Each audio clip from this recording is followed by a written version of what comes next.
आणि चौथा शेवटचा त्यातला भाग आहे मराठी अस्मिता, मराठी आणि समाज, दैनंदिन वापरात मराठी, प्रशासनात मराठी, डिजिटल जगात मराठी, शिक्षणात मराठी, जागतिक व्यासपीठावर मराठी, मराठी साहित्य प्रसार, गड आणि किल्ले संवर्धन आणि पारंपरिक खेळ, इतक्या विषयांना आम्ही या जाहीरनाम्यामध्ये हात लावलेला आहे. आणि त्याच्यावरती कशा प्रकारच्या गोष्टी आपण करू शकतो आणि सोडवू शकतो त्याची बऱ्याच प्रमाणामध्ये इथे आम्ही सोल्युशन्स पण दिलेली आहेत.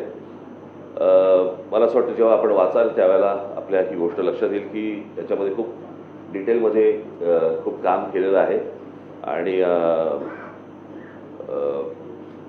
त्याचा उपयोग मला असं वाटतं महाराष्ट्रासाठी पुढे भविष्यात खूप चांगल्या प्रकारे करता येईल.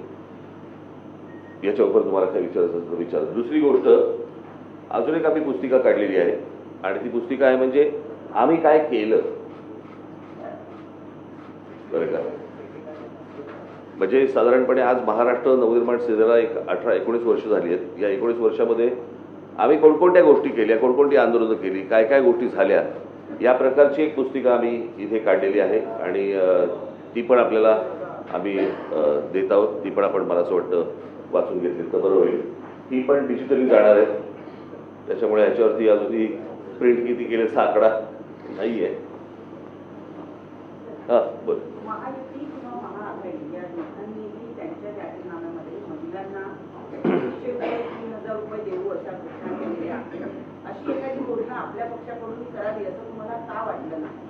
याचं कारण असं आहे कारण त्याचं महाराष्ट्राचं एकूणच आर्थिक साधारणपणे गणित या गोष्टी पाहिल्याशिवाय तुम्ही या गोष्टींचा घोषणा करू शकत नाही. या घोषणांना काही अर्थ नाही आहे. प्रश्न असा आहे की आत्ताच्या सरकारने ह्या गोष्टी दिलेल्या आहेत, बरोबर आहे. राज्यावरती बोजा न येता जर यापुढे कंटिन्यू झाला तर त्याला मी गिफ्ट म्हणेन. पण उद्या जर समजा ह्या गोष्टी कंटिन्यू तुम्हाला करता नाही आल्या तर मी त्याला लाच म्हणेन. ती ब्राईब होऊ शकते. सो राज्याचं आर्थिक एकूण जे स्ट्रक्चर आहे हे बिघडता कामा नये कुठच्याही गोष्टींमध्ये. कोणी मला असं वाटतं कुठच्याही राजकीय पक्षाने या गोष्टींचा विचार केला पाहिजे. महिलांना पैसे मिळतात याच्यामध्ये दुःख नाही आहे किंवा याच्यामध्ये आनंदच आहे. त्यांना चांगले 4 पैसे मिळतात, चांगली गोष्ट आहे, सरकार देते. पण याच्यातनं आपण मला असं वाटतं पुढे काही अजून वेगळे खड्डे नाही खणत आहोत.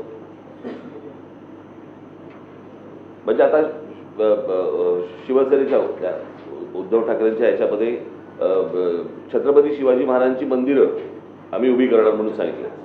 मला असं वाटतं शिवाजी महाराजांची मंदिरं उभी करण्यापेक्षा मला असं वाटतं विद्या मंदिरं उभी करणं गरजेचं आहे आणि शिवाजी महाराजांचे गडकिल्ले संवर्धन करणं गरजेचं आहे.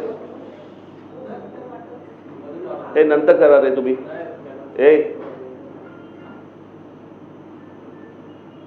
तर मला असं वाटतं काहीतरी गल्लत होतीये. मंदिरं आज मला असं वाटतं चौकामध्ये सगळीकडे पुतळे आहेत आपल्याकडे. तर विद्या मंदिरं जास्ती होणं गरजेचं आहे, ती चांगली होणं गरजेचं आहे, मुलांना चांगलं शिक्षण मिळणं गरजेचं आहे.